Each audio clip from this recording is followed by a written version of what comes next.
तो रूस में क्रिसमस 7 जनवरी को मनाया जाता है, जिसे ऑर्थोडॉक्स क्रिसमस कहा जाता है। 6 जनवरी की शाम राष्ट्रपति पुतिन ने देश को क्रिसमस की बधाई दी। इसके ठीक बाद यूक्रेन ने रूसी शहरों पर हमले शुरू कर दिए। यूक्रेन ने रूस को क्रिसमस पर बड़ा जख्म दिया है। रूसी डिफेंस लाइन ध्वस्त करने के साथ साथ कई शहरों पर ड्रोन बरसाए हैं। यूक्रेन के इस हमले के बाद क्रिसमस इवनिंग पर पुतिन को आपात बैठक बुलानी पड़ी। इस बैठक में यूक्रेन पर बड़े हमलों का ब्लूप्रिंट तैयार किया गया। आज रात यूक्रेन पर भीषण हमलों की आशंका है। देखिए रूसी शहर कैसे धधक रहे हैं और पुतिन ने यूक्रेन पर हमले का क्या ब्लूप्रिंट तैयार किया है। ऑर्थोडॉक्स क्रिसमस की पूर्व संध्या पर रूस के राष्ट्रपति मॉस्को में कैंडल जला रहे थे। पोक लोनाया हिल के saint George the victorious church में पुतिन प्रार्थना सभा में शामिल हुए। पुतिन उस ग्रैंडियोस मेमोरियल कॉम्प्लेक्स में थे जो दूसरे विश्व युद्ध में रूस की जीत का प्रतीक है। रूसी राष्ट्रपति ने देश को क्रिसमस की बधाइयां दी और क्रिसमस की सुबह होने से पहले ही यूक्रेन ने रूस को सबसे बड़े जख्म दे दिए।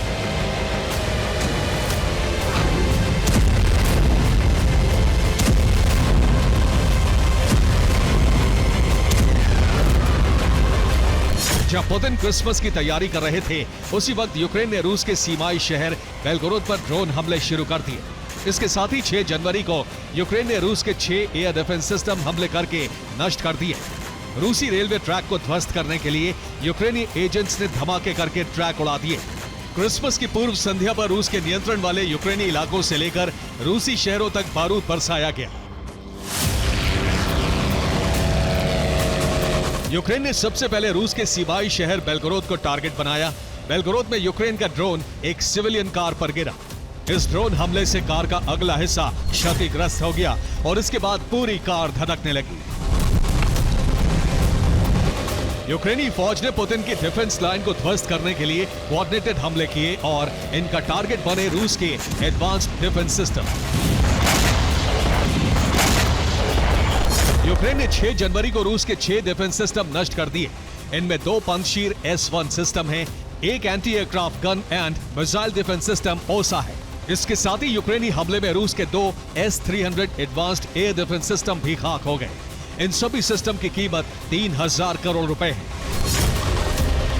यूक्रेन ने रूस के डिफेंस सिस्टम को लो फ्लाइंग FPV ड्रोन से टारगेट किया और इस हमले को डिफेंस सिस्टम का रडार ट्रेस नहीं कर पाया।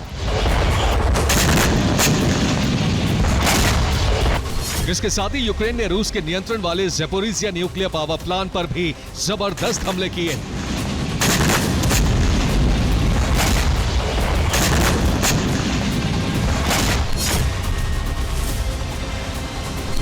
दो 2022 से यह प्लांट रूसी सेना के कब्जे में है और 6 जनवरी को यूक्रेनी ड्रोन फोर्सेस ने इस प्लांट पर ड्रोन हमले किए।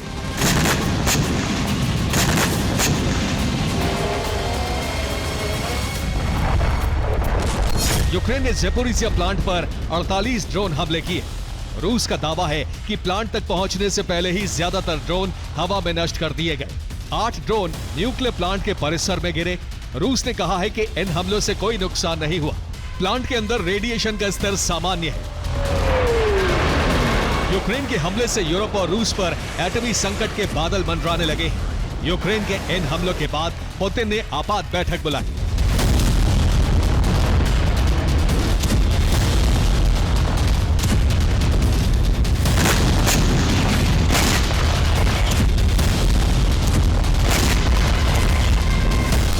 बैठक में पुतिन ने यूक्रेन के हमलों का ब्यौरा लिया। इसी बैठक में यूक्रेन के प्रतिशोध का ब्लूप्रिंट भी तैयार किया गया। पुतिन ने ऑपरेशन की जिम्मेदारी सेना प्रमुख वैलेरी गेरासिमोव और रूसी राष्ट्रीय सुरक्षा परिषद के सचिव सर्गेई शोइगु को दी है।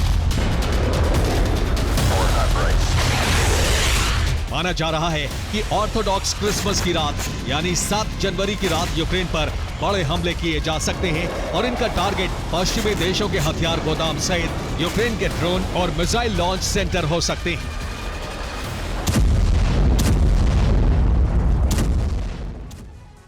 तो यूक्रेन पर हमलों की तैयारी के लिए रूस ने बड़े पैमाने पर एटमी बॉम्बर तैनात किए। पूर्वी रूस के एयरबेस से बॉम्बर बुलाए गए। इन सब बॉम्बर्स को आर्कटिक के करीब एंगल्स एयरबेस पर तैनात किया गया है। रिपोर्ट है कि 55 से ज्यादा रूसी बॉम्बर ऑपरेशन के लिए तैयार हैं। आज रात यूक्रेन पर बड़े हमले की आशंका जताई जा रही है। बॉम्बर्स के हाइपरसोनिक मिसाइलों से भी हमले किए जा सकते हैं। दूसरी तरफ रूसी नेवी के जहाज भूमध्य सागर से वापस बुलाए गए। क्रीमिया के काला सागर नेवल पोर्ट पर बड़ी तैनाती कर दी गई है। यहां रूस की सबमरीन भी तैनात की गई है। नेवी और एयरफोर्स मिलकर यूक्रेन पर हमले की तैयारी कर चुके हैं। रूसी नेवी क्रूज मिसाइलों से हमले शुरू कर सकती है। ये सभी तैनाती आज रात बड़े ऑपरेशन के संकेत मानी जा रही हैं।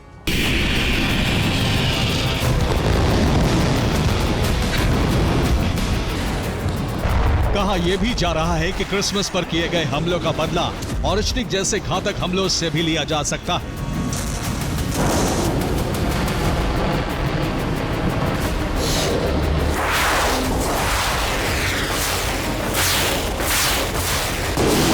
रूस मिसाइल और ड्रोन हमले तभी कर रहा है जब उसके शहरों पर यूक्रेन के ड्रोन या मिसाइल हमले होते हैं।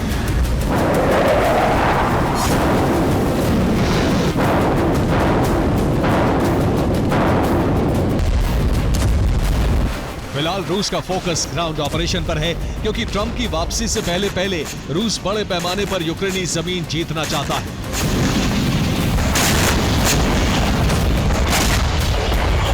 5 जनवरी को ही रूस ने डोनेट्स्क के कोराखोव पर कब्जा कर लिया।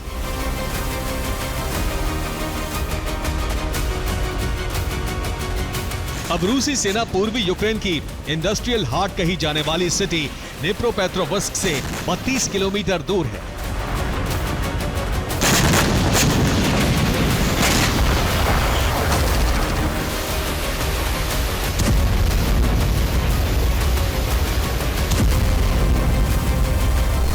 रूसी सेना पोक्रोवस्क की ओर बढ़ रही है। पोक्रोवस्क के लोग घर खाली करके जा रहे हैं। पोक्रोवस्क की आबादी 60,000 थी, लेकिन अब वहां केवल 11,000 लोग ही बचे हैं। इसके साथ ही निप्रो इंडस्ट्रियल एरिया पर भी खतरा मंडराने लगा है। निप्रो में यूक्रेन के मिलिट्री इंडस्ट्रियल कॉम्प्लेक्स हैं। इनमें सबसे बड़ा पावलोग्राद केमिकल प्लांट है, जो सेना के लिए विस्फोटक बनाता है। इसके साथ ही युजमाश प्लांट है, जो सेना के लिए रॉकेट टेक्नोलॉजी पर काम करता है।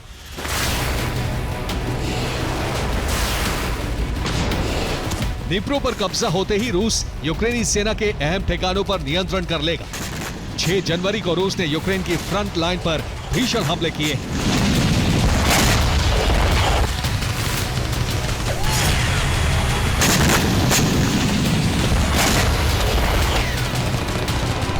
रूस ने पावलोग्राद में यूक्रेन का S-300 डिफेंस सिस्टम नष्ट कर दिया। इसके साथ ही रूसी वायुसेना ने यूक्रेन के MiG-29 जेट धराशायी कर दिए। रूसी सेना ने डोनेट्स्क के टांचेस्कोए पर भी कब्जा कर लिया है। कोपियांस्क में ऑस्किल रिवर क्रॉसिंग पर हमला करके रूस ने यूक्रेनी सेना का रसद और हथियार आपूर्ति पास बंद कर दिया। रूस के तेजी से आगे बढ़ने की सबसे बड़ी वजह है यूक्रेनी सेना का कमजोर मनोबल। यूक्रेनी जवान मोर्चा छोड़कर भाग रहे हैं।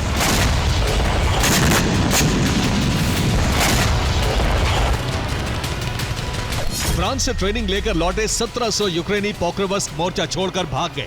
इसके साथ ही फ्रांस में ट्रेनिंग के लिए भेजे गए करीब 2000 जवान ट्रेनिंग सेंटर से ही भाग निकले। जमीनी जंग में यूक्रेन के सामने संकट बढ़ता जा रहा है। इसके साथ ही रूसी सेना के मिसाइल हमलों से उसके हथियार भी तेजी से नष्ट हो रहे हैं। Bureau report, TV9 Bharatvarsh.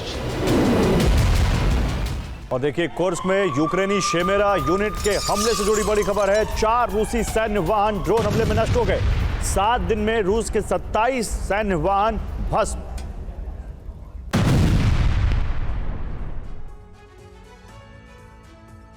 तो 24 घंटे पहले तक कुर्स्क में यूक्रेन आर्मी चारों तरफ से फंसी हुई नजर आ रही थी, जो अब फ्रंट फुट पर आ चुकी है। यूक्रेन की ग्राउंड फोर्स ने पुतिन सेना पर हमला कर उसके 2 इलाकों पर कब्जा कर लिया है। यूक्रेन की इस कामयाबी की वजह नेटो के टैंक माने जा रहे हैं, जो एक बार फिर कुर्स्क की जमीन पर उतर चुके हैं। दरअसल ज़ेलेंस्की ने नेटो टैंकों के जरिए कुर्स्क न्यूक्लियर प्लांट पर कब्जे का रोड मैप तैयार किया है, जिसकी खबर पुतिन को भी है।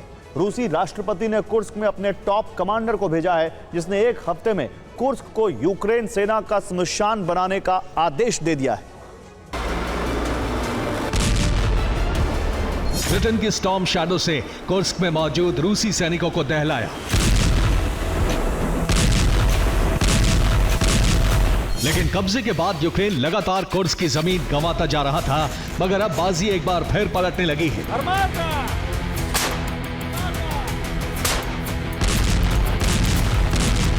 बीते 24 घंटे में यूक्रेन ने कुर्स्क में मौजूद रूसी सेना के खिलाफ 3 अलग अलग जगहों पर ऑपरेशन शुरू कर दिए हैं।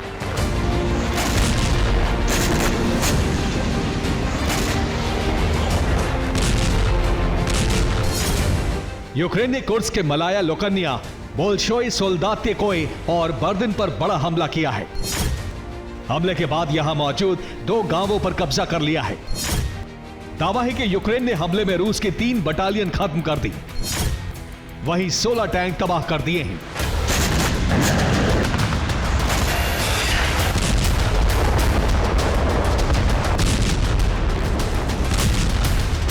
यह कुर्स्क न्यूक्लियर प्लांट के ऑपरेशन का पहला हिस्सा माना जा रहा है।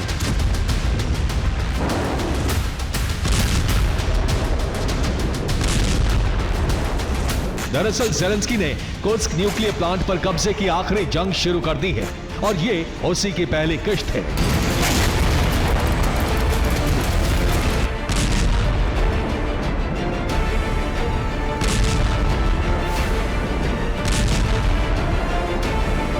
लेकिन सवाल है कि अचानक कुर्स्क में पिछड़ते यूक्रेनी सैनिकों के पास इतनी शक्ति कहां से आई। इसकी वजह भी आपको बताते हैं।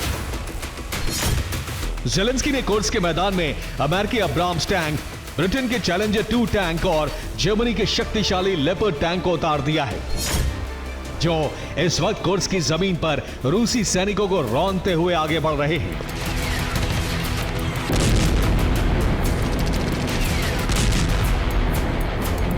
यह कुर्स्क में आगे बढ़ता यूक्रेन का टैंक काफिला है, जिसने 48 घंटे पहले ही कुर्स्क की जंग में एंट्री ली है।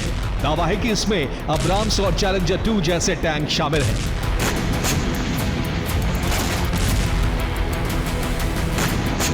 दावा है कि रूस ने इन टैंकों को रोकने के लिए ड्रोन अटैक किया। इस वीडियो में देखा जा सकता है एक ड्रोन टैंक से टकराता है, जिसके बाद टैंक तबाह हो जाता है। दावा है कि रूसी हमले में यूक्रेन के 2 चैलेंजर टैंक तबाह हो गए, लेकिन बाकी का पूरा काफिला अपने लक्ष्य तक पहुंच चुका है। दरअसल सुमी बॉर्डर से कुर्स्क जाने वाली जिस सप्लाई लाइन को रूस ने 3 महीने पहले बंद कर दिया था, रविवार की सुबह 9 बजे यूक्रेनी टैंकों ने इसे ध्वस्त कर दिया, जिसके बाद यूक्रेन के टैंकों का काफिला कुर्स्क में घुस गया।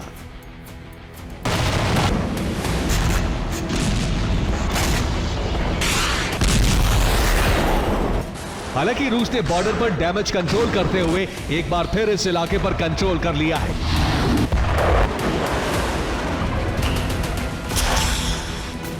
लेकिन वो कुर्स्क न्यूक्लियर प्लांट पर कब्जे के प्लान को शुरू होने से नहीं रोक पाया। दरअसल कुर्स्क में यूक्रेन की सेना इस वक्त मलाया, लोकन्या, बोल्शोये, सोल्दातिकोये और बर्दिन में मौजूद है। यहां से कुर्स्क न्यूक्लियर प्लांट की दूरी 50 से 60 किलोमीटर है। यहां ज़ेलेंस्की के जवान नेटो टैंकों के साथ 3 अलग अलग रास्तों से कुर्स्क न्यूक्लियर प्लांट की तरफ आगे बढ़ना शुरू करेंगे। यूक्रेन की पहली टुकड़ी मलाया लोकन्या से एल्गोव की तरफ बढ़ेगी, जहां से कुर्स्क न्यूक्लियर प्लांट की तरफ कूच किया जाएगा। वही यूक्रेन आर्मी की दूसरी टुकड़ी बोल्शोये सोल्दातकोये से प्रियामित्सिनो की तरफ जाने वाले रास्ते पर आगे बढ़ेगी। प्रियामित्सिनो पहुंचने के बाद यह कुर्स्क न्यूक्लियर प्लांट जाने वाली सड़क के रास्ते प्लांट तक पहुंचेगी। यूक्रेन सेना की तीसरी और आखिरी टुकड़ी बर्दिन से होते हुए जंगलों के रास्ते कुर्स्क न्यूक्लियर प्लांट तक पहुंचने की कोशिश में है। अगर इन 3 में से एक भी टुकड़ी कामयाब हुई तो कुर्स्क न्यूक्लियर प्लांट पर यूक्रेन का कब्जा हो जाएगा।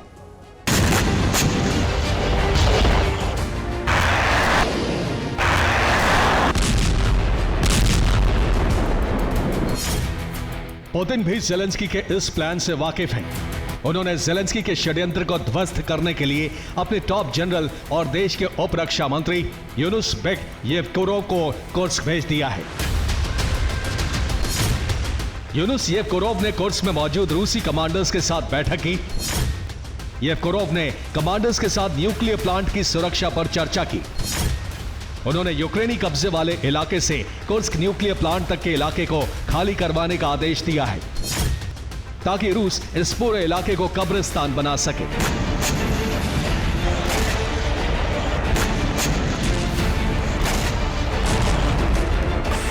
आदेश के बाद जहां रूसी नागरिकों को बाहर निकाला जा रहा है, वहीं कुर्स्क में मौजूद नेटो के टैंक पर बड़े हमले शुरू कर दिए हैं।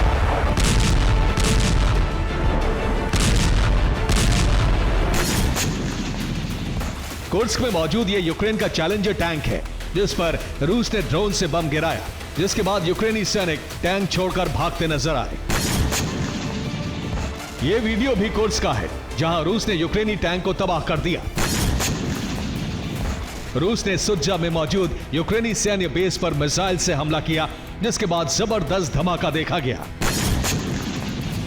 रूस ने कुर्स्क में Ka-52 हेलीकॉप्टर से हमले शुरू कर दिए हैं। ये हमले आगे बढ़ते यूक्रेनी काफिलों पर किए जा रहे हैं।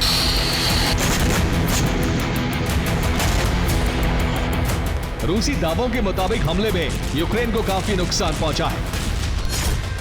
बीते 24 घंटे में कुर्स्क में यूक्रेन के 485 सैनिक मारे जा चुके हैं। 10 टैंक, 7 इन्फेंट्री व्हीकल और 14 बख्तरबंद वाहन रूस ने जलाकर खाक कर दिए।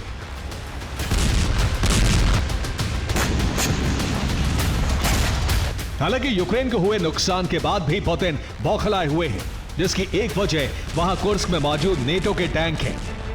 वहीं कोरियाई सैनिकों को हुआ बड़ा नुकसान भी उन्हें परेशान कर रहा है। दरअसल किम जोंग ने कुर्स्क में 12,000 जवान लड़ने के लिए भेजे थे। दावा है कि इसमें से 3,800 सैनिकों की मौत हो चुकी है।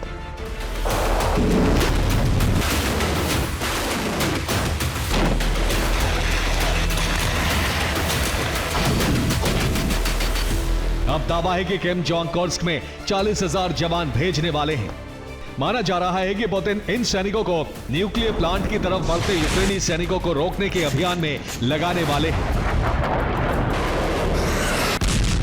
यानी ट्रंप की शपथ से पहले कुर्स्क की रणभूमि बारूद की प्रचंड अग्नि में झुलसने वाली है। Bureau report, TV9 Bharatvarsh. तो ट्रंप ईरान के एटमी मिशन के सबसे बड़े दुश्मन रहे हैं और यही वजह है कि ट्रंप का शासनकाल शुरू होने से पहले ईरान अपने परमाणु मिशन को कामयाब बनाने में लगा है। अमेरिका को ईरान के मिशन से जुड़ी कई खुफिया रिपोर्ट भी मिली हैं। एक तरफ अमेरिका में ईरान पर हमले की प्लानिंग के लिए बाइडेन ने बैठक की, तो वही उसके 4 दिन बाद ही ईरान में भूकंप के झटकों ने अमेरिका के शक को और पुख्ता किया है। ईरान में एक न्यूक्लियर पावर प्लांट के करीब भूकंप के झटके महसूस किए गए। अब कयास लगाया जा रहा है कि यह परमाणु परीक्षण की वजह से हो सकता है। दुश्मन की जमीन पर इतनी ही आग, इतना ही बड़ा धमाका और इतनी ही तबाही चाहते हैं खमनेई।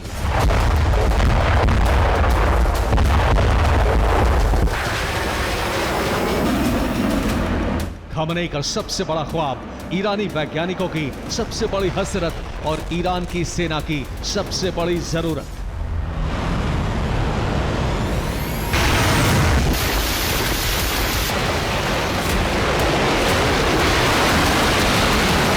बरसों से ऐसे ही धमाका करने की ताकत जुटाने में लगा हुआ है ईरान। कई रिपोर्ट, कई संकेत मिले जिससे लगा कि अब ईरान का एटमी मिशन पूरा हो चुका है।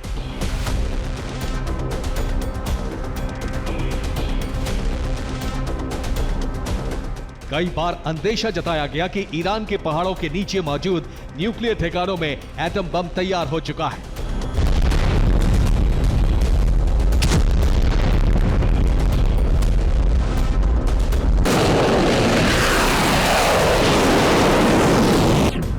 नई रिपोर्ट है कि ईरान में भूकंप के झटके लगे। भूकंप का केंद्र बेहद कम गहराई पर था। परमाणु धमाकों जैसे 3 बार झटके। खास बात है कि इस बार भी भूकंप उसी इलाके में आया है जहां ईरान का परमाणु केंद्र है।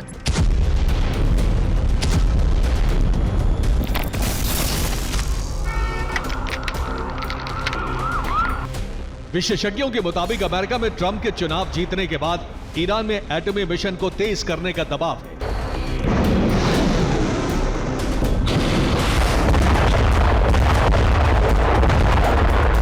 कोशिश है कि ट्रंप काल की शुरुआत से पहले ईरान खुद को एटमी पावर बना ले।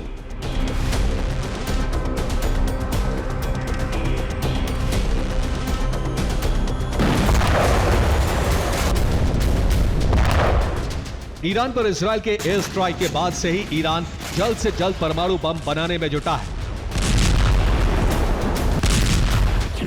इससे पहले 6 अक्टूबर को भी ईरान में भूकंप आया था।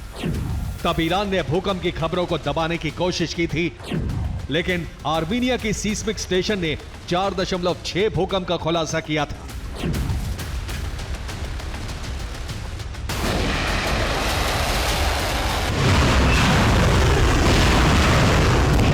भूकंप की वेव का पैटर्न भूकंप से ज्यादा किसी परमाणु विस्फोट से ज्यादा मेल खा रहा था, इसलिए तब भी ईरान में अंडरग्राउंड परमाणु टेस्ट का शक जताया गया था। भूकंप जिस इलाके में आया था वो ईरान का काविर था। इसी रेगिस्तान में ईरान का अरादान न्यूक्लियर सेंटर है। स्टडी के बाद पाया गया कि काविर रेगिस्तान में कुछ ऐसा हुआ है जो भूकंप तो बिल्कुल नहीं है, बल्कि किसी परमाणु विस्फोट से मेल खाता है।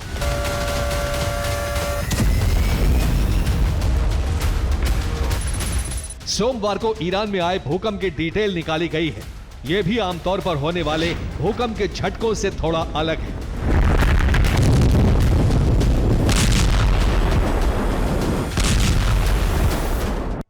तो ईरान में भूकंप के झटके आए। भूकंप का केंद्र दक्षिणी ईरान में था। यहां रिक्टर स्केल पर 5.5 तीव्रता का भूकंप दर्ज किया गया। जहां भूकंप आया उस जगह का नाम फिरोजाबाद है। खास बात है कि बुशहर के न्यूक्लियर पावर प्लांट से फिरोजाबाद की दूरी 200 किलोमीटर से भी कम है। परमाणु टेस्ट का अंदेशा इसलिए है क्योंकि भूकंप का केंद्र जमीन के भीतर सिर्फ 10 किलोमीटर नीचे था। स्टडी के मुताबिक ऐसे भूकंप परमाणु परीक्षण के दौरान आते हैं।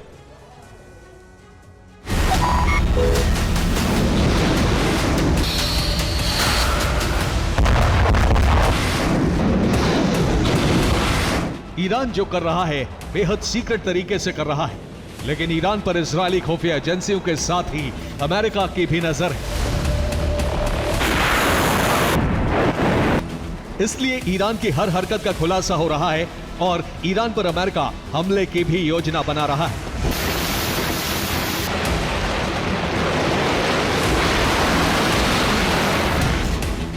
पेंटागन में खलबली की वजह है पिछले दिनों की 3 तस्वीरें।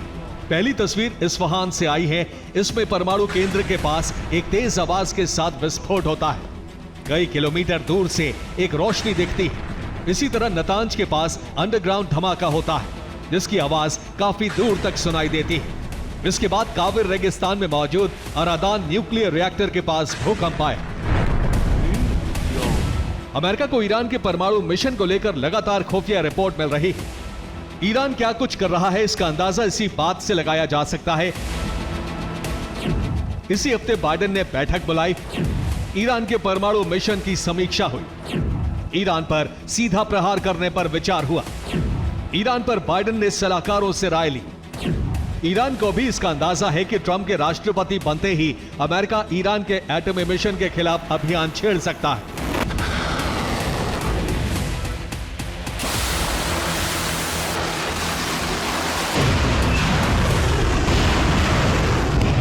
यही वजह है कि ईरान लगातार युद्धाभ्यास कर रहा है।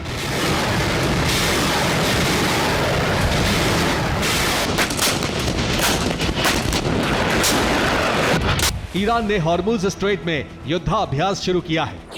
हॉर्मुज के पास बैलिस्टिक और क्रूज मिसाइल तैनात हैं। अमेरिका के युद्धपोत भी इस इलाके में गश्त लगाते हैं। अमेरिका में ट्रंप काल की शुरुआत और पिछले साल इजरायल से बढ़ रहे तनाव की वजह से अब ईरान ने अपने सैन्य अभ्यास की संख्या को 2 गुना कर दिया है।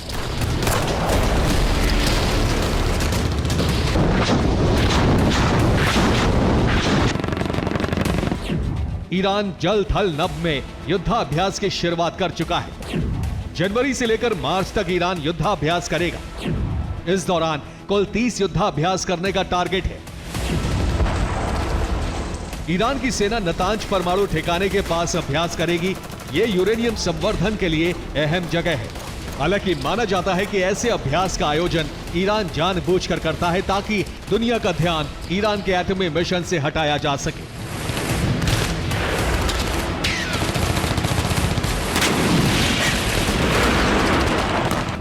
हालांकि कहा यह भी जा रहा है कि अमेरिका खुद ईरान के खिलाफ दुनिया में माहौल तैयार कर रहा है ताकि ईरान का एटमी मिशन खत्म किया जा सके। माना जा रहा है कि ट्रंप की अगुवाई में इजरायल को ईरान पर हमले के लिए तैयार किया जा रहा है।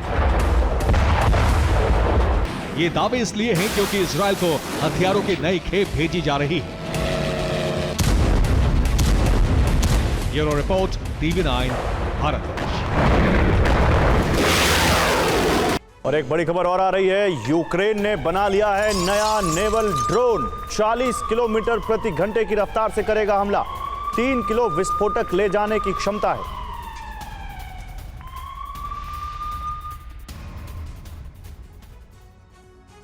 तो नेटो देश लगातार यूक्रेन को हथियार सप्लाई कर रहे हैं। पुतिन बदला लेने की तैयारी कर चुके हैं जिससे नेटो को बैकफुट पर धकेलकर यूक्रेन का संहार किया जा सके।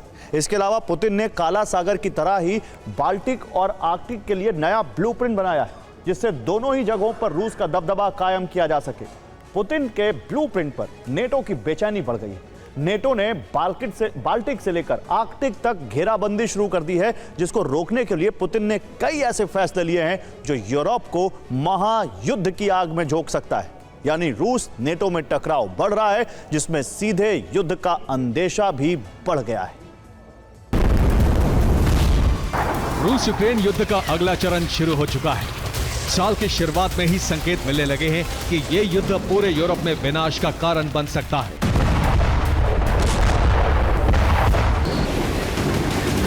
जिसमें सीधे नेटो और रूस आपस में टकराएंगे। इसके लिए 3 जगह एपिसेंटर बनने जा रही है। पहला एपिसेंटर काला सागर, जहां नेटो से रूस टकरा रहा है। हालांकि यूक्रेन को बैकडोर से मदद करके नेटो रूस को खाक में मिलाने का मंसूबा पाले हुए है।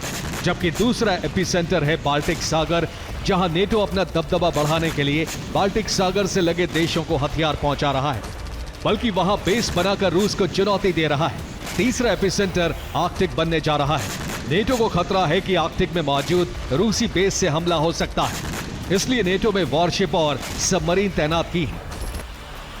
जबकि इसके जवाब में पुतिन ने बाल्टिक से लेकर आर्कटिक तक विजय अभियान की शुरुआत कर दी है, क्योंकि ब्लैक सी में पहले ही रूस ने घेराबंदी करके काला सागर रूट पर कब्जा किया हुआ है।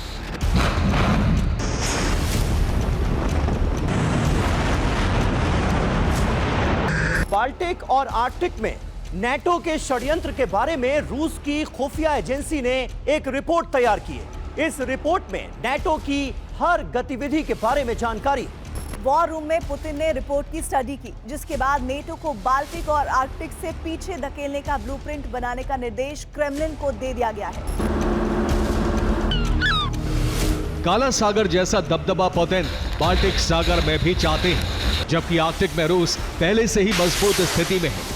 दरअसल यही नेटो के लिए संकट वाली स्थिति है, क्योंकि रूस ने प्लान पर काम भी शुरू कर दिया है।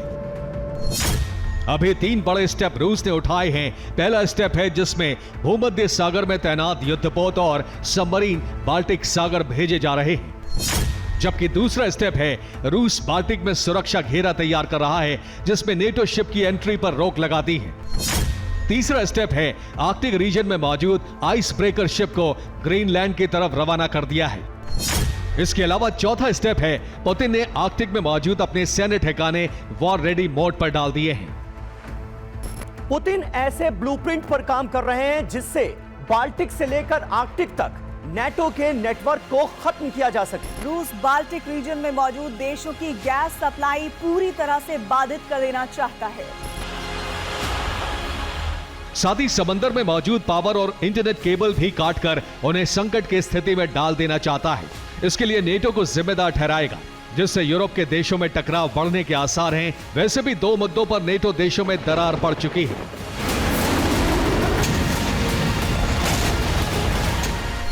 इसमें पहला मुद्दा है यूक्रेन को हथियार सप्लाई, जिसमें नेटो देश आपस में बटे हुए हैं। दूसरा मुद्दा है यूरोपीय देशों को गैस सप्लाई का संकट। इसे लेकर भी यूरोप के देश बंट चुके हैं, क्योंकि कई देशों को लग रहा है कि अगर यूक्रेन को पुतिन जीत लेते हैं तो वो आगे दूसरे देशों पर हमला करेंगे। इसलिए यूक्रेन को उलझाए रखने के लिए उसे हथियार सप्लाई जरूरी है। जबकि ट्रंप के रुख के बाद नेटो में टकराव सामने आया है। डोनाल्ड ट्रंप यूक्रेन को बारूद सप्लाई रोक सकते हैं, जिससे अर्थव्यवस्था को मजबूत किया जा सके, जिसमें कई यूरोपीय देश ट्रंप के साथ आ चुके हैं।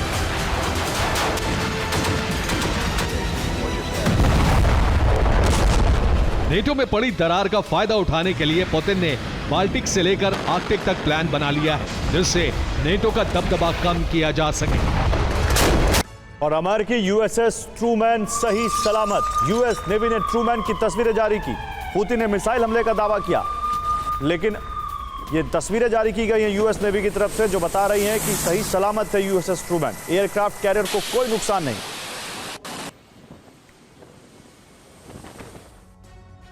तो हूती ने कुछ दिन पहले ही अमेरिका और इजरायल के खिलाफ बड़े युद्ध का ऐलान किया था। अब हूती ने एक बार फिर अमेरिका को सीधी चुनौती दी है। हूती ने दावा किया है कि यमन से समंदर में मौजूद अमेरिकी एयरक्राफ्ट कैरियर को निशाना बनाया गया। हूती के मुताबिक एयरक्राफ्ट कैरियर पर 2 मिसाइल और 4 ड्रोन से प्रहार किया गया। यमन से फिर निकली धधकती हुई मिसाइल।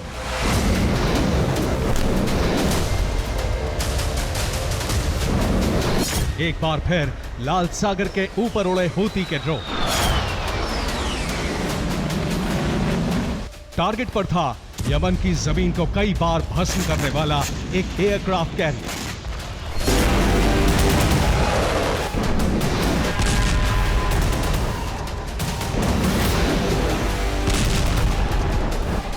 भारी भरकम और बेहद ताकतवर अमेरिकी एयरक्राफ्ट कैरियर को कितना नुकसान हुआ इसकी जानकारी तो नहीं है, लेकिन हूती ने अपने नए हमले के बारे में सीना ठोककर दुनिया को जानकारी दी है।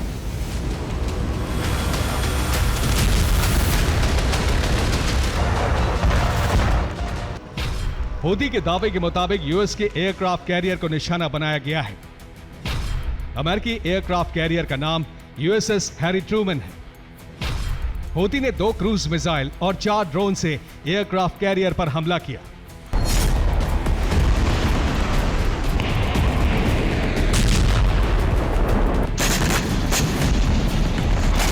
यूएसएस हैरी ट्रूमैन से ही अमेरिका के वो एयरक्राफ्ट टेक ऑफ करते हैं जिन्हें यमन में हमले की जिम्मेदारी दी जाती है।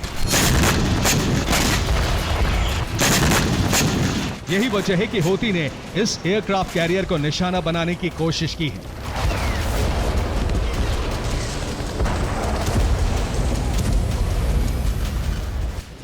एयरक्राफ्ट कैरियर 60 से ज्यादा विमान ले जाने में सक्षम।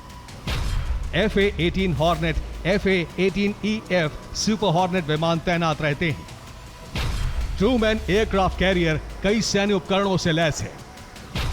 ट्रूमैन पर घातक मिसाइल की तैनाती है। ऐसा पहली बार नहीं है जब हूती ने लाल सागर में अमेरिका को बड़ा जख्म दिया हो। इससे पहले हूती समंदर के इसी हिस्से में अमेरिका की शान यूएसएस अब्राहम लिंकन को क्षतिग्रस्त कर चुका है।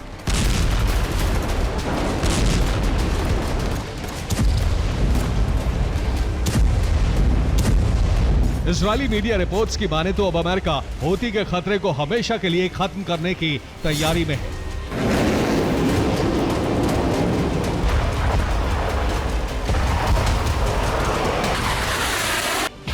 अमेरिका ने हूती के खिलाफ ऑपरेशन तेज करने का फैसला किया है।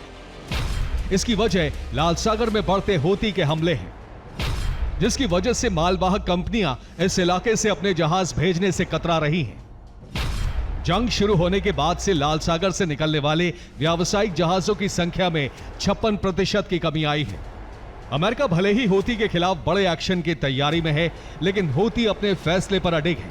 वो अमेरिका और इजरायल के खिलाफ सीधी जंग में उतरने का मन बना चुका है, साथ ही अपने दोनों दुश्मनों को खुली धमकी दे रहा है।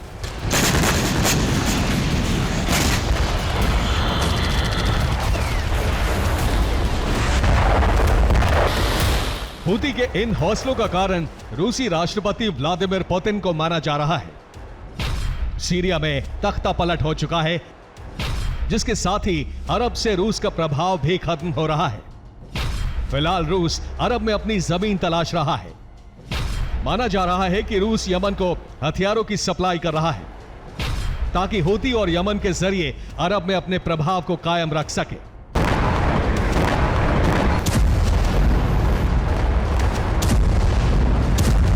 साफ है, अगर अमेरिका और इजराइल को अरब में अपना एक छत्र राज कायम करना है तो उसे हूती को खत्म करना होगा।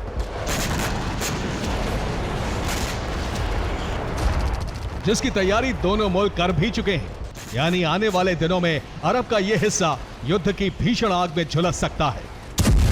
Bureau report, TV9, Bharatvarsh.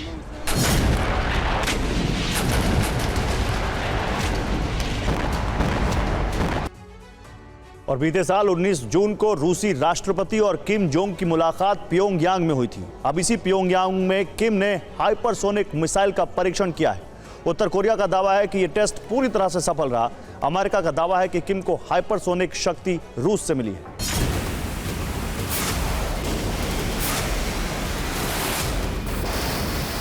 छह जनवरी को अमेरिका के विदेश मंत्री एंटनी ब्लिंकन दक्षिण कोरिया में थे। उनकी कोरियाई राष्ट्रपति से मुलाकात खत्म हुई थी कि किम जोंग ने अपनी सबसे लेटेस्ट मिसाइल का टेस्ट कर दिया।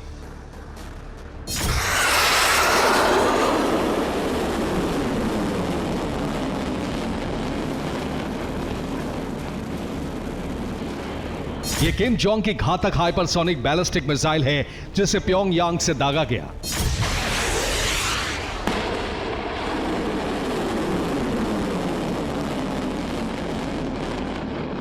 इस टेस्ट के वक्त किम जोंग कंट्रोल रूम में मौजूद थे। उनकी एक एक हरकत पर नजर थी। इस दौरान किम की बेटी भी उनके साथ थी।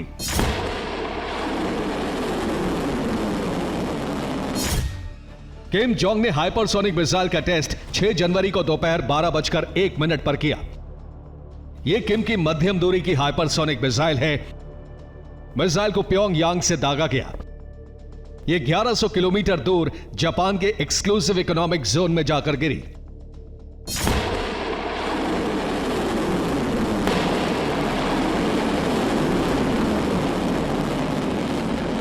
उत्तर कोरियाई मीडिया रिपोर्ट्स की माने तो यह टेस्ट पूरी तरह सफल रहा। मिसाइल निश्चित दूरी और निर्धारित टारगेट पर जाकर गिरी।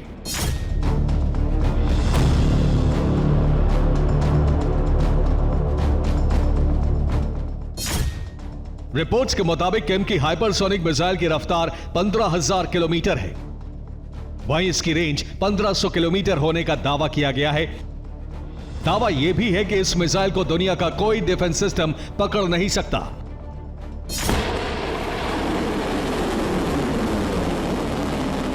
साल 2025 में किम जोंग का यह पहला मिसाइल टेस्ट है।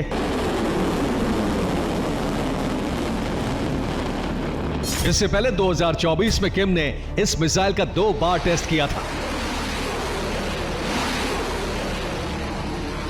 किम जोंग ने अपने बयान में कहा है, हमने नई हाइपरसोनिक मिसाइल का टेस्ट किया है। यह मिसाइल पैसिफिक इलाके में हमारी पहचान बनेगी, यहां मौजूद दुश्मनों को रोकने में मददगार होगी।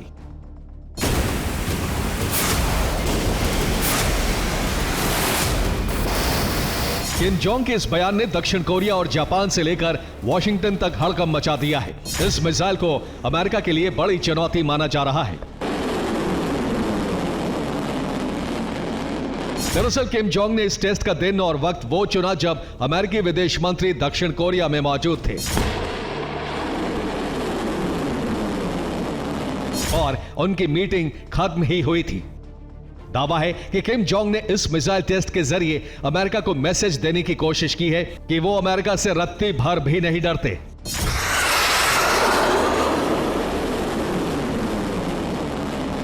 लेकिन सवाल है कि किम जोंग के पास हाइपरसोनिक शक्ति कहां से आई। दरअसल किम के इस शक्ति का स्रोत मॉस्को को माना जा रहा है। अमेरिका का दावा है कि पुतिन ने किम जोंग को हाइपरसोनिक मिसाइल का फॉर्मूला दिया है। मिसाइल टेस्ट के बाद एंटनी ब्लिंकन ने अपने एक बयान में कहा, उत्तर कोरिया को रूस पहले से हथियारों की तकनीक दे रहा है। रूसी सैनिक उत्तर कोरियाई सैनिकों को प्रशिक्षण भी दे रहे हैं। वो उसे मिसाइलों से जुड़ी तकनीक ट्रांसफर कर रहा है। हमें यकीन हो चुका है कि रूस उसे अंतरिक्ष से जुड़ी तकनीक भी साझा करने वाला है।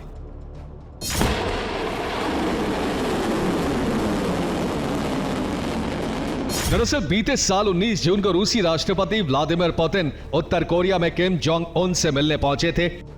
माना जा रहा है कि इसी दौरान दोनों के बीच हाइपरसोनिक शक्ति ट्रांसफर को लेकर डील हुई और अब यह विनाशक हथियार किम के पास है।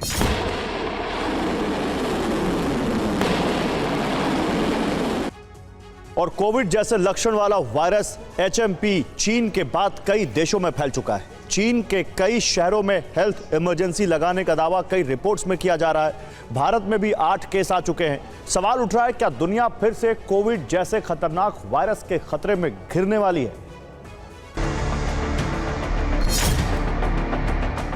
HMP वायरस का खतरा बढ़ता जा रहा है और इसके लिए भी चीन को जिम्मेदार माना जा रहा है, क्योंकि चीन में HMP वायरस के मामले लगातार बढ़ रहे हैं और चीन इसकी जानकारी दुनिया से छुपाता रहा। अब HMP वायरस कई देशों में फैल चुका है।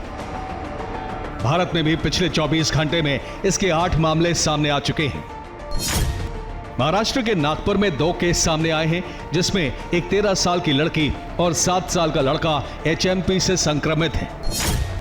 कर्नाटक के बेंगलुरु में 2 केस मिले हैं, जिसमें एक 8 महीने का बच्चा और 3 महीने की बच्ची है।